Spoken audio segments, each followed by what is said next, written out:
Masak apa ya? Bukan mending masak Masak ini. ini aja, Bu. Yakin enak kalau nggak dicicipin. Kan lagi puasa. Mending masak pakai bumbu yang sudah diracikin. Bumbu racik Indofood. Masak pas puasa, yakin enak walau nggak dicicipin. Enak, Bu. Bumbunya udah diracikin, nggak perlu lagi dicicipin. Puasa jadi lebih berkah.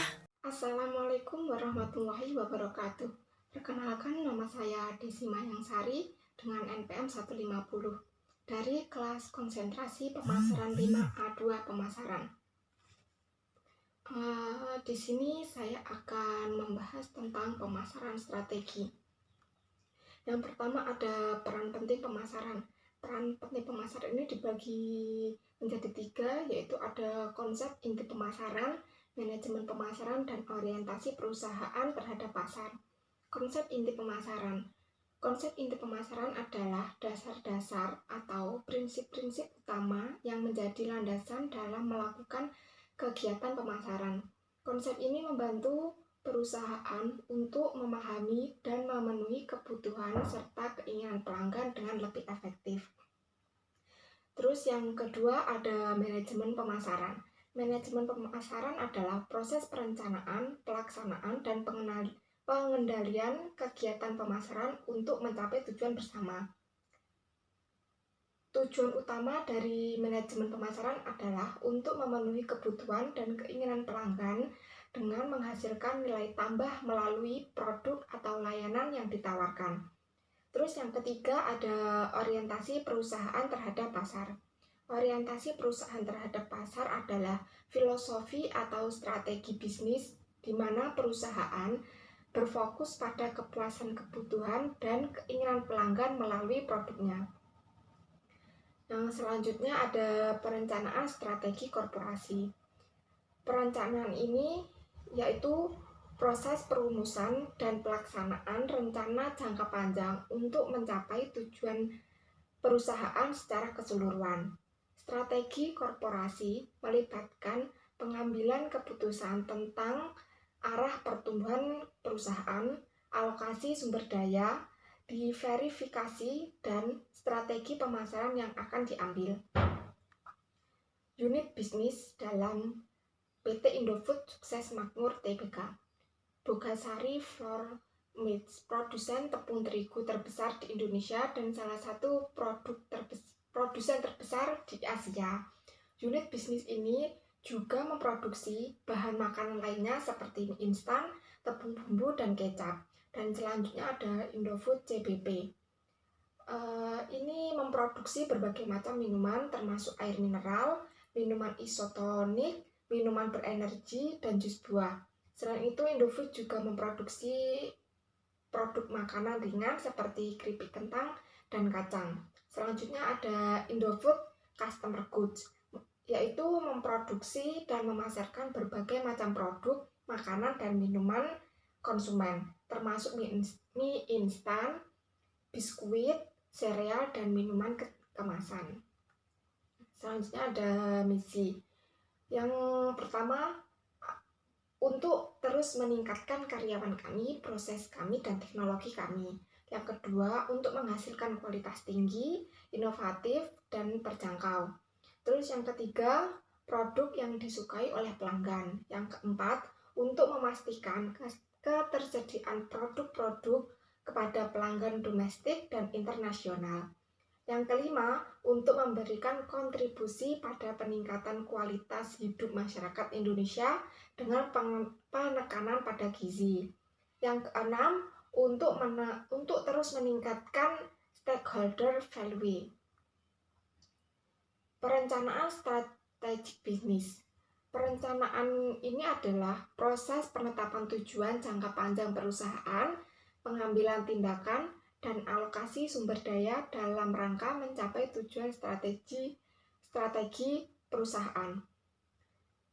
PT Indofood Sukses Makmur Tbk memiliki misi untuk memproduksi dan mendistribusikan beragam produk yang halal, higienis, dan terjangkau bagi seluruh konsumen Indonesia. Ada beberapa perencanaan strategiknya, Yang pertama ada pengembangan promosi, menciptakan produk yang memiliki nilai tambah.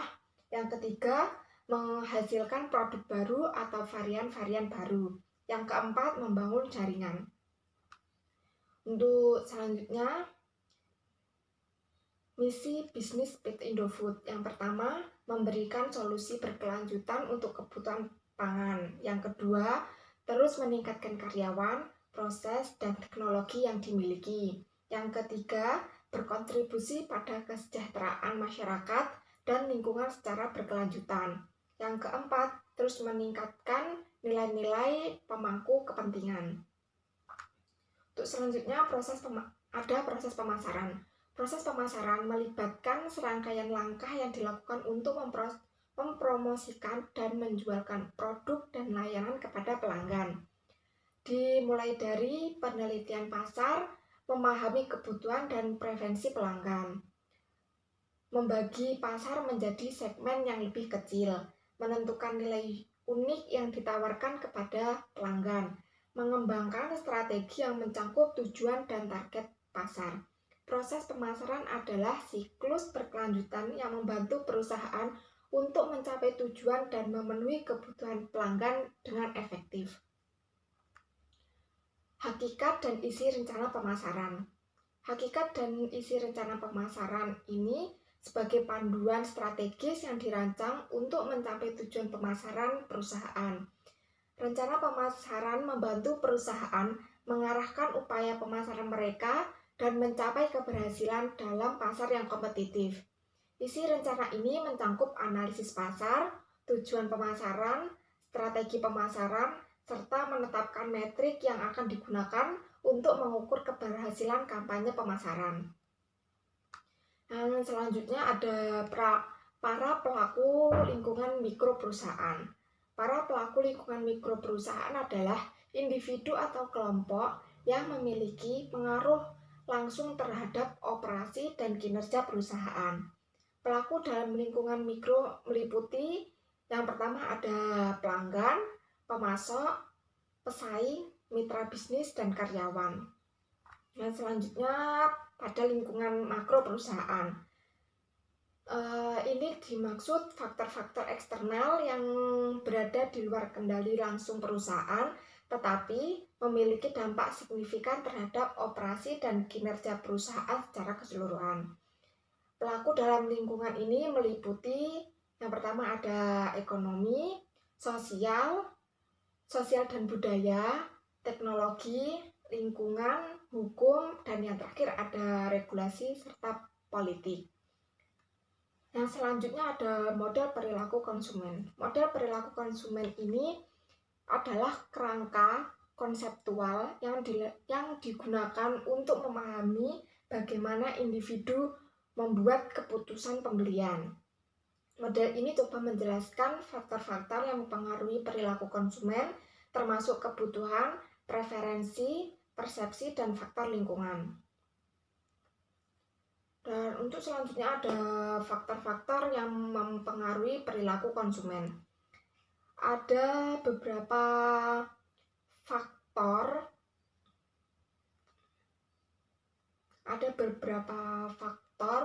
yang mempengaruhi perilaku konsumen. Yang pertama ada faktor pribadi. Faktor pribadi ini mencakup tentang usia, jenis kelamin, pendapatan, pekerjaan, pendidikan, kepribadian, dan gaya hidup yang dapat mempengaruhi perilaku konsumen. Yang selanjutnya ada faktor sosial. Faktor sosial ini termasuk keluarga, teman, kelompok referensi, dan budaya. Keluarga dan teman dapat memberikan pengaruh besar dalam pembentukan preferensi dan keputusan pembelian. Terus yang ketiga ada faktor psikologis. Faktor ini mencakup seperti motivasi, persepsi, belajar, sikap, dan keyakinan memainkan peran penting dalam perilaku konsumen. Seperti kayak motivasi untuk memenuhi kebutuhan atau mencapai tujuan tertentu, untuk dapat mempengaruhi keputusan pembelian. Nah, selanjutnya ada faktor situasional. Faktor ini meliputi faktor-faktor seperti situasi pembelian, waktu, lokasi, kondisi lingkungan, dan promosi. Nah, selanjutnya ada faktor pemasaran. Faktor pemasaran ini meliputi tentang merek, harga, kualitas produk, promosi, dan distribusi juga mempengaruhi perilaku konsumen. Strategi pemasaran yang efektif dapat mempengaruhi persepsi konsumen dan keputusan pembelian.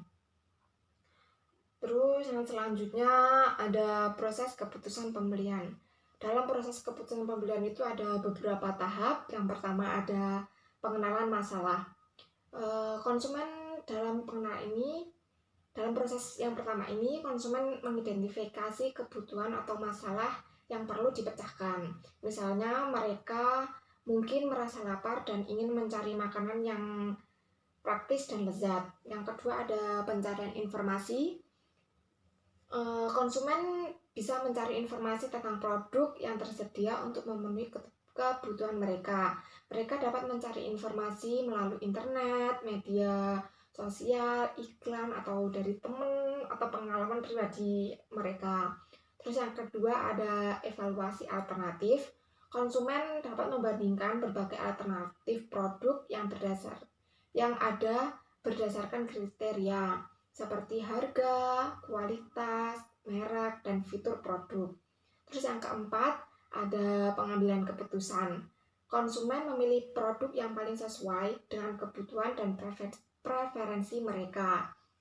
Terus yang kelima ada evaluasi pasca pembelian. Evaluasi pasca pembelian ini maksudnya setelah membeli produk, konsumen dapat mengevaluasi kepuasan mereka terhadap produk tersebut.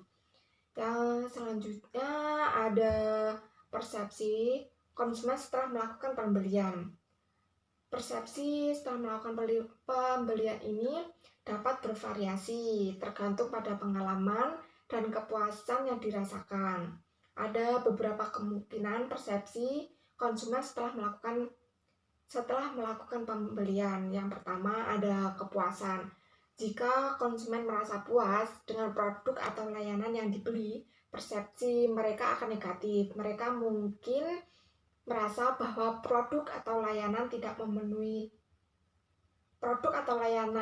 memenuhi harapan mereka dan memberikan nilai yang diharapkan. Terus yang kedua ada kekecewaan. Jika konsumen merasa kecewa dengan produk atau layanan yang dibeli, persepsi mereka akan negatif. Mereka mungkin merasa bahwa produk atau layanan tidak memenuhi kriteria mereka atau tidak memberikan nilai yang dijanjikan. Nah, selanjutnya ada evaluasi kembali. Setelah pembelian, konsumen dapat melakukan evaluasi ulang terhadap produk atau layanan. Jika mereka menemukan kekurangan atau kelemahan, persepsi mereka dapat berubah menjadi negatif. Yang keempat ada rekomendasi. Persepsi konsumen setelah pembelian juga dapat memenuhi perilaku mereka dalam merekomendasikan produk atau merek kepada orang lain. Yang kelima ada loyalitas. Persepsi konsumen setelah pembelian juga dapat memenuhi tingkat loyalitas mereka terhadap merek atau perusahaan. Yang selanjutnya ada identifikasi para pesaing. Di sini ada beberapa langkah dalam melakukan identifikasi pesaing. Yang pertama, menentukan siapa saja pesaing kita.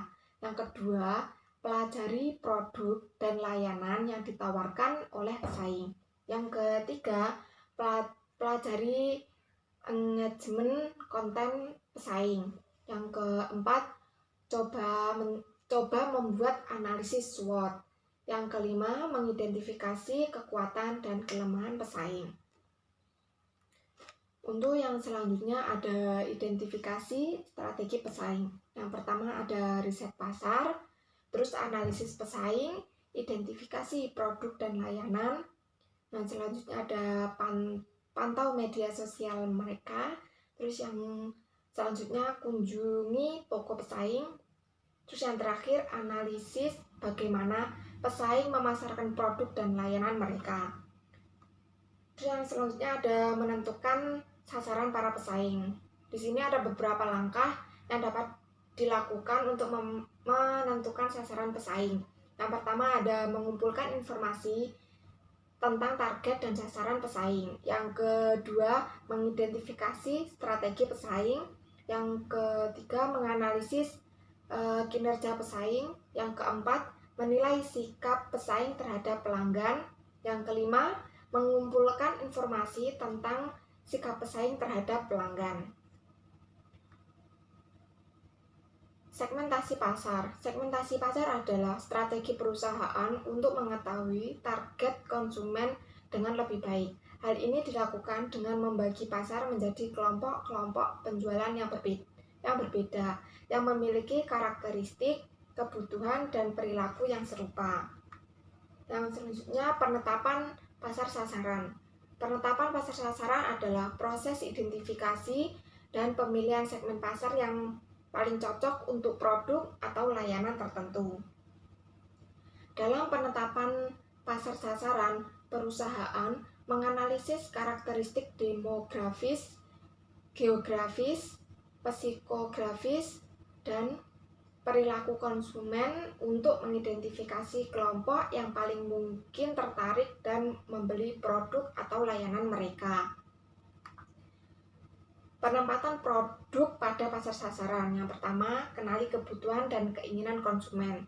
Tentukan proposisi nilai unik, terus pilih segmen pasar yang tepat, komunikasi nilai produk, pilih saluran distribusi yang tepat, dan yang terakhir monitor dan evaluasi.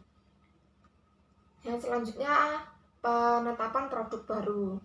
Penempatan produk baru ini ada beberapa langkah yang strategis, yaitu pertama, penempatan posisi, riset pasar, analisis persaingan, dan strategi positioning. Yang selanjutnya, konsep daur hidup produk.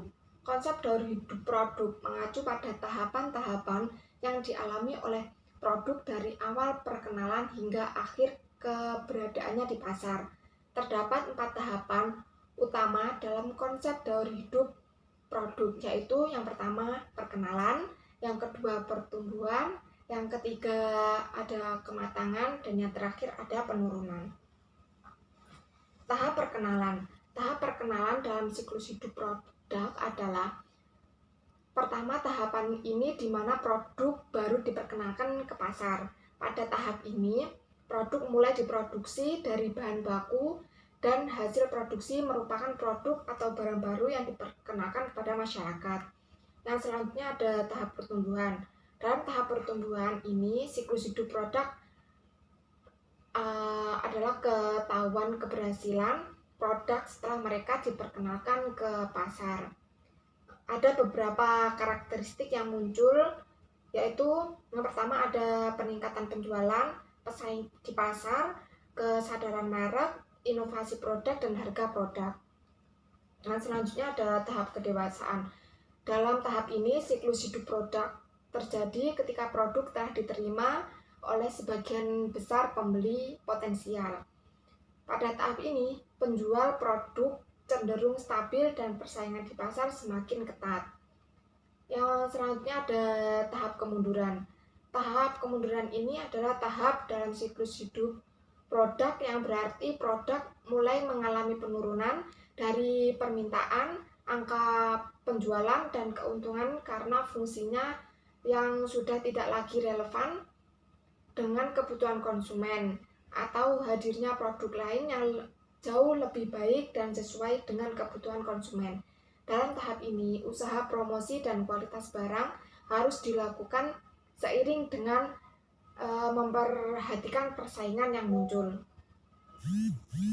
Yang selanjutnya ada hierarki produk. Hierarki produk mengacu pada struktur atau urutan produk.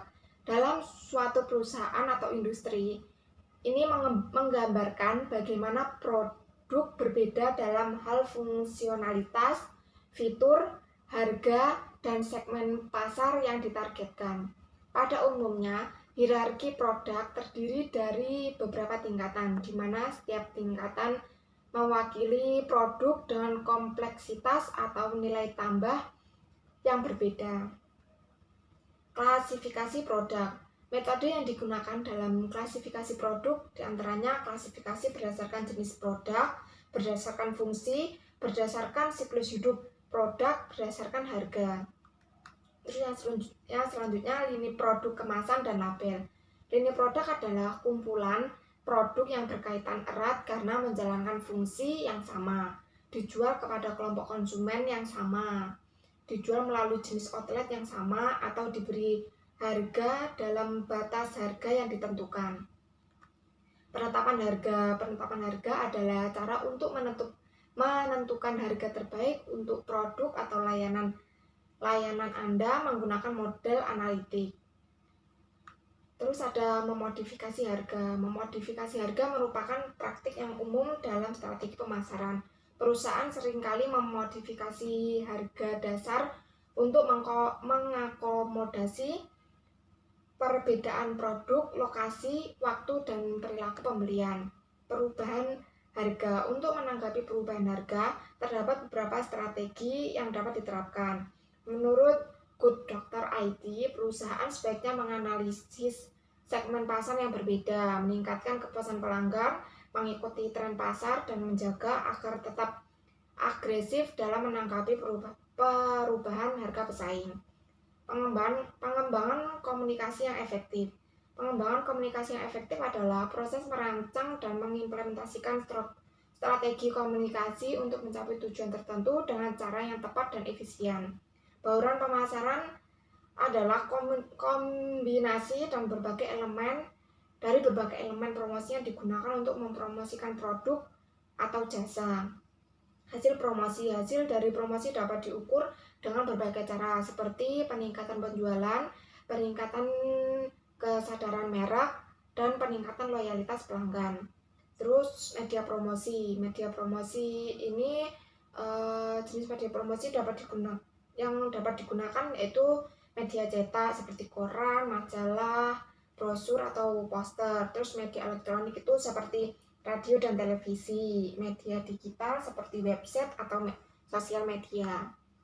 Daur hidup untuk produk internasional. Daur hidup produk adalah perjalanan yang ditempuh oleh penjual dan laba suatu produk selama hidupnya. Siklus hidup produk terdiri dari beberapa tahapan. Yang pertama ada pengembangan, pengenalan, pertumbuhan, kematangan, dan penurunan.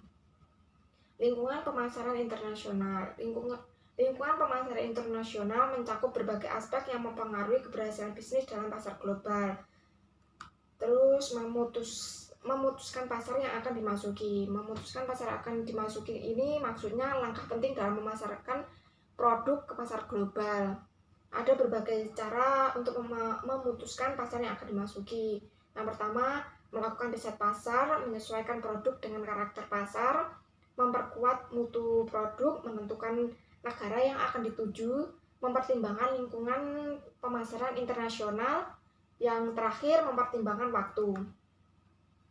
Terus menetapkan cara untuk memasuki pasar. Yang pertama, ekspor produk, terus lisensi, franchise, terus ada investasi langsung, partnership atau joint venture. Program pemasaran merupakan serangkaian kegiatan yang dirancang untuk mencapai tujuan pemasaran tertentu, seperti peningkatan penjualan dan menjangkau target pasar. Struktur organisasi pemasaran. Struktur organisasi pemasaran mengacu pada tata cara bagaimana departemen pemasaran dalam sebuah perusahaan diorganisasikan. Terdapat beberapa model struktur organisasi pemasaran. Yang pertama ada struktur divisi internasional, fungsional, dan yang terakhir ada struktur proyek. Terus di sini ada sejarah perusahaan dari PT Indofood Sukses Makmur Tbk. PT Indofood Sukses Makmur Tbk didirikan pada tahun 1990 dengan nama lambang Insan Makmur, yang bergerak di bidang bisnis mie instan dan meluncurkan merek Indomie pada tahun 1972.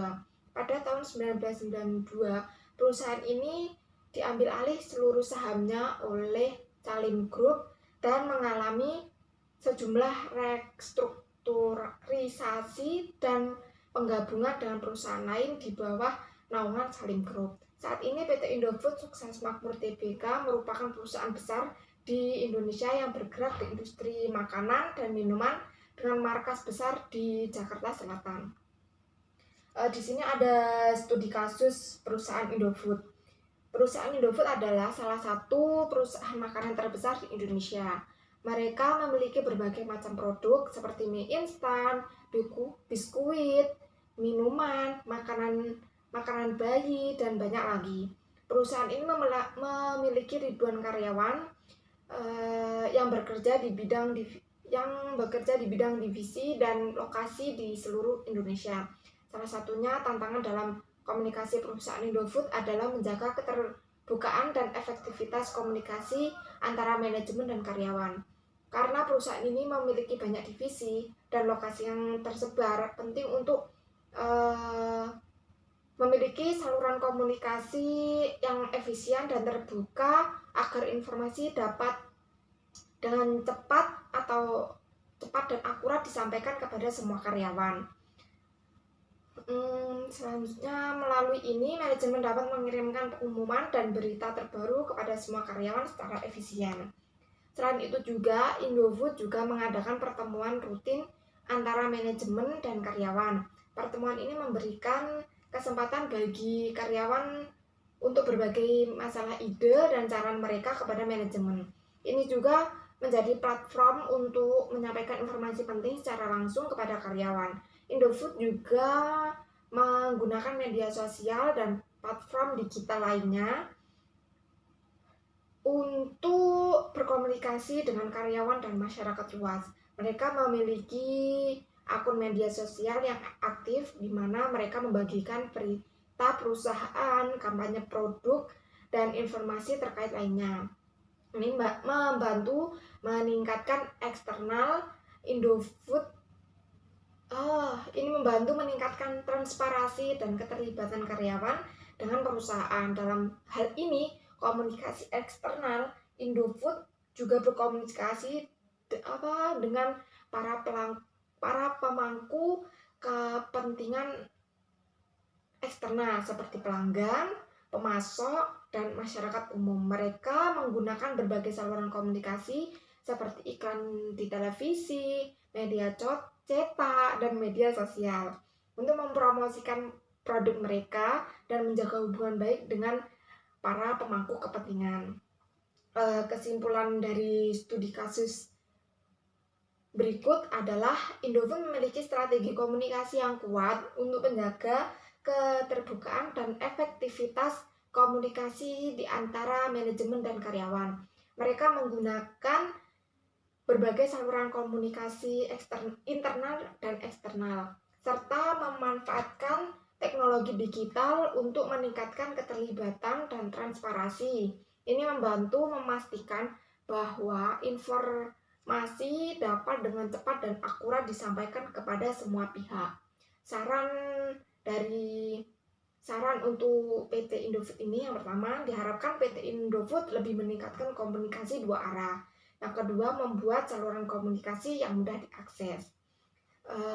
Terima kasih untuk yang saya sampaikan. Bila ada kurang lebihnya, saya mohon maaf. Dengan penjelasan yang saya sampaikan di awal, semoga bisa membantu untuk lebih bagaimana tahu tentang pemasaran strategi itu bagaimana. Terima kasih. Wassalamualaikum warahmatullahi wabarakatuh.